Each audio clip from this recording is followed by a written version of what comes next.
Chers amis, bonjour, on se retrouve pour ce jour, en tout cas, le jour de l'enregistrement, Toubishvat.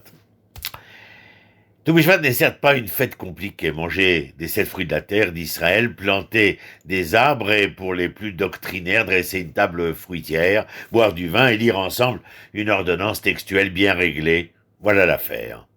Pourtant, son histoire est fascinante, car chacune de ces traditions, ainsi que le nom de la fête et sa date, se trouve à un carrefour essentiel, dirais-je, et différent de l'histoire juive. Ainsi, un regard en profondeur sur l'évolution de ce nouvel an des arbres à travers les âges jettera un nouvel éclairage sur l'histoire des Juifs. Toubishvat n'a guère commencé comme un jour de fête, nous le savons. Ses débuts ont lieu dans l'un des domaines les moins festifs inimaginables, la fiscalité. Lorsque le temple de Jérusalem était encore debout, chaque fermier juif devait reverser 1/10 de sa production agricole pour l'entretien du temple et de ses fonctionnaires, conformément à ce qui est écrit dans le livre de Dvarim, le Deutéronome. Tu prélèveras la dîme du produit de ta semence, de ce qui vient annuellement sur ton champ. Aujourd'hui, la fin de l'année fiscale est fixée à minuit entre le 31 décembre et le 1er janvier, mais nos ancêtres juifs ne se sont pas contentés d'une telle date. Ils ont établi 3 jours différents pour chaque type de produit agricole. Par exemple, nous apprenons de la Mishnah de Rosh Hashanah que lorsqu'il s'agit d'élevage animal, l'année d'imposition commence le 1er Elul, au mois de septembre à peu près. Le 1er Tishri, à peu près le mois d'octobre, pour les cultures, tandis que la date concernant les arboriculteurs resta controversée. Le 1er Shvat, nouvel an des arbres, selon Beth Shammai. Quant à Beth Hillel, il déclare, lui, que ce serait le 15 de ce mois de Shvat. Et cette source, à propos de Toubishvat, dans la Mishnah de Rosh Hashanah, au 1er chapitre, est la plus ancienne que nous ayons. Quand celle-ci, c'est la Mishnah dans son ensemble, fut élaborée par Rabbi Yehuda Hanassi vers l'an 200 après de l'ère vulgaire, on dit après JC. Le nouvel an des arbres resta lettre morte dans la loi juive, car après la destruction du temple, en 70 de l'ère vulgaire, le tribut de la dîme avait bien entendu cessé. Le manque d'actualité du sujet n'a pas empêché les Amoraïm, les rabbins du Talmud, des années plus tard, d'en discuter longuement, notamment sur la question du choix de ces dates. En fin de compte, comme cela se produisait habituellement lors des controverses entre l'école de Shammai et l'école de Hillel, les sages tranchèrent en faveur de l'école de Hillel, et le nouvel an des arbres fut fixé au 15 du mois de Shvat, ce qu'on appellera Toubishvat, tout étant les lettres Tet Vav et les lettres étant des chiffres, nous avons donc ainsi le chiffre 15. Dans les années qui suivirent la clôture du Talmud, vers l'an 500 de l'ère vulgaire, le statut de Toubishvat ne changea pas véritablement. Quelques premiers signes semblaient vouloir, changer le statut de ce jour d'une date commémorative à une journée fériée. Des poésies liturgiques pour Toubishvat furent découvertes dans la Gnisa du Caire. Elles ont probablement été ajoutées à la prière quotidienne dans les communautés juives d'Eretz Israël à l'époque des Géonim, les autorités juives halachiques. Nous sommes en 960-1040 de l'ère qui est la nôtre, bien entendu, grégorienne. Le rabbin Yitzhak Luria immigra d'Égypte à sa fête et révolutionna la religion juive. C'est avec lui, pense-t-on, que les coutumes concernant cette fête de Toubishvat prirent forme vers 1570. Plus connu sous le nom du Hari, il fut plus qu'un rabbin. Pendant son court séjour à Safed, un culte de croyants dévots se rassembla autour de lui et répandit son savoir ésotérique dans le monde juif, en utilisant diverses méthodes kabbalistiques telles que le jeûne, le mutisme et autres pratiques. Le Hari et ses disciples pensaient avoir acquis divers pouvoirs comme interpréter les rêves, voir les âmes quitter le corps, établir les incarnations précédentes des personnes qu'ils rencontraient, identifier les lieux de sépulture de grands rabbins inconnus avant cela et parler aux justes dans l'autre monde, y compris Élie le prophète et le célèbre Rabbi Shimon Bar Yochai. Ces maîtres disparus avaient donc enseigné au Hari tous les secrets de la création qu'il révéla à ses élèves cette année-là. Ses admirateurs en étaient intimement persuadés, ils le croyaient en leur âme et conscience. L'essence de la doctrine du Hari était que l'acte de création s'accompagna d'un bris, Shever. Quand Dieu créa le monde, un bien divin y fut versé, mais le volume de la création était trop insuffisant pour contenir ce bien. Alors la brisure des vases se produisit. Les étincelles du bien divin devinrent des prisonnières.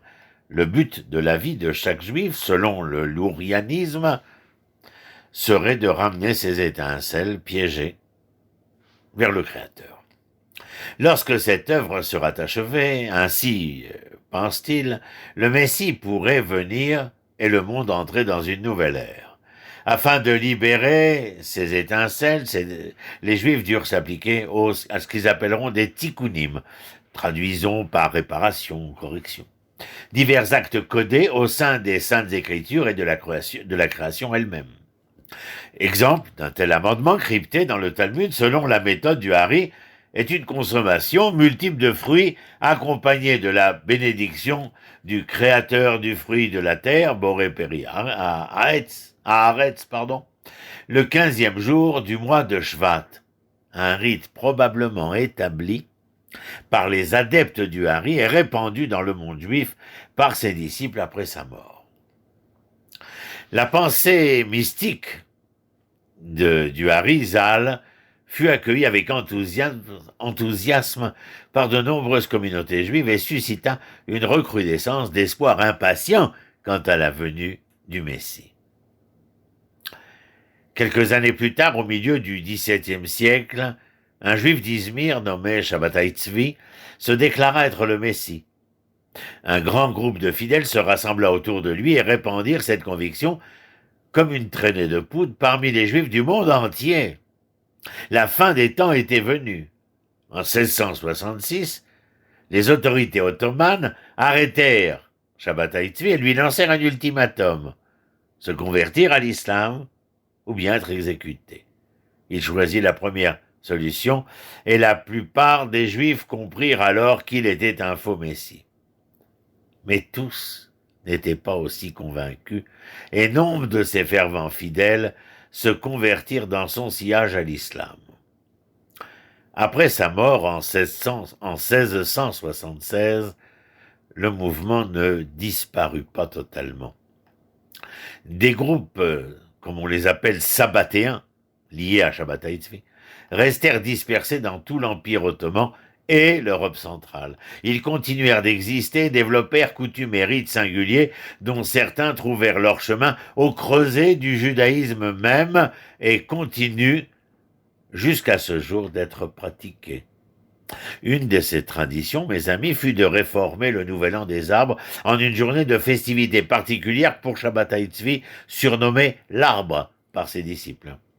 Un ou plusieurs de ces sabbatéens sont probablement à l'origine du livre Chemdat Yamim, imprimé pour la première fois en 1731, et ce sont eux qui mirent en place, eux ou lui, l'auteur, mirent en place un seder. Pour ceux qui ont fait le seder hier ou avant-hier, eh bien, la source est dans ce livre de Chemdat Yamim que la majorité des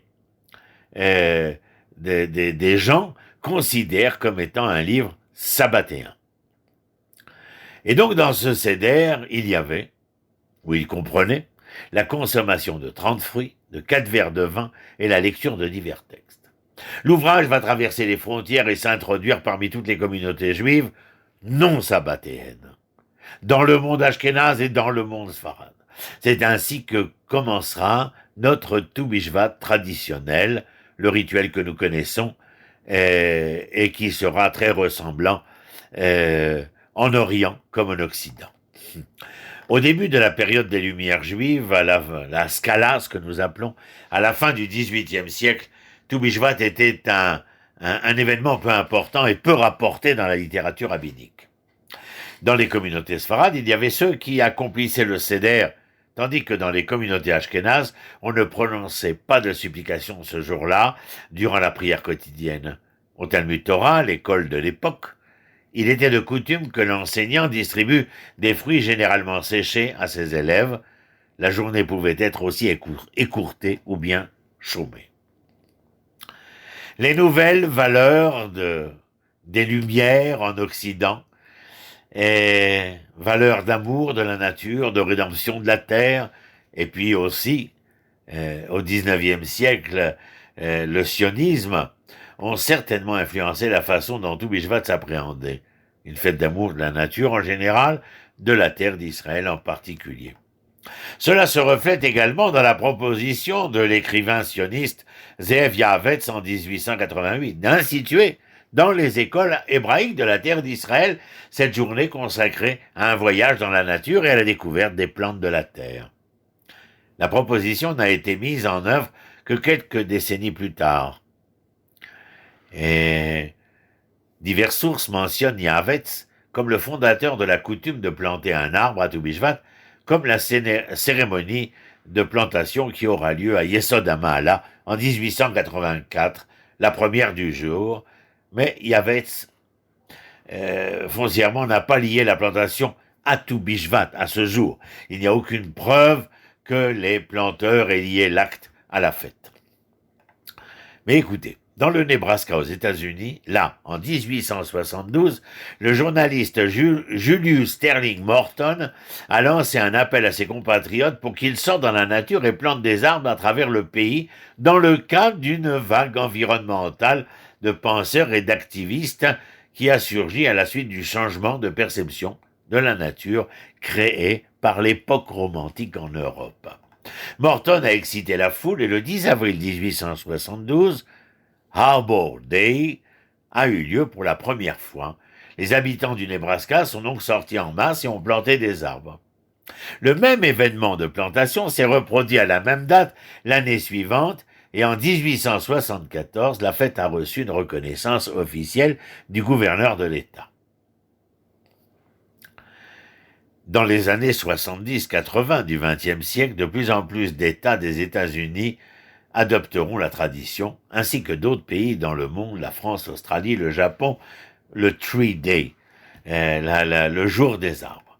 Le professeur d'hébreu, Chaim Aryeh Zouta, a organisé des cérémonies de plantation avec ses élèves à Toubishvat dans son école de, excusez-moi de prendre le temps, Dnepropetrovsk, qui se trouvait alors en Russie, en Ukraine, proche de la Russie.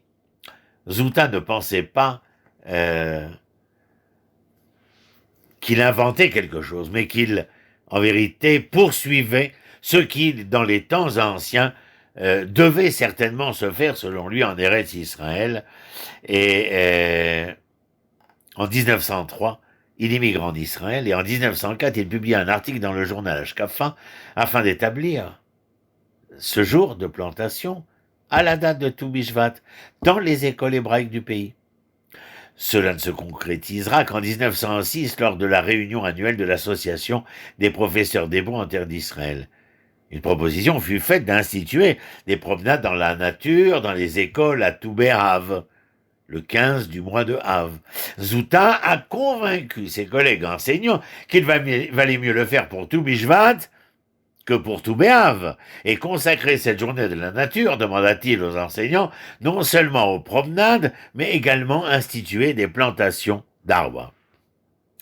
Sa proposition fut acceptée, et à Toubishvat 1907, à l'école agricole de Mikvé Israël, environ 300 élèves des différentes écoles de la région participèrent pour la première cérémonie de plantation au nom de l'implantation juive en Eretz Israël. Un an plus tard, une cérémonie similaire aura lieu cette fois à Jaffa avec la participation d'un plus grand nombre d'étudiants et en 1910, des célébrations de Toubishvat auront lieu à Achuzat Baït, plus tard à Tel Aviv, Et après avoir été nommé à l'école, directeur de l'école Lemel à Jérusalem en 1913, le professeur Zouta organisa un grand événement de plantation auquel participèrent plus de 1500 élèves des différentes écoles juives de la ville de Jérusalem.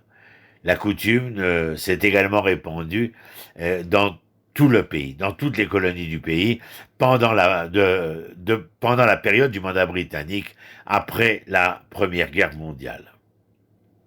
Lorsque l'État fut créé, le système éducatif adopta officiellement cette tradition, et chaque année, des élèves du primaire sortent planter un arbre dans le pays.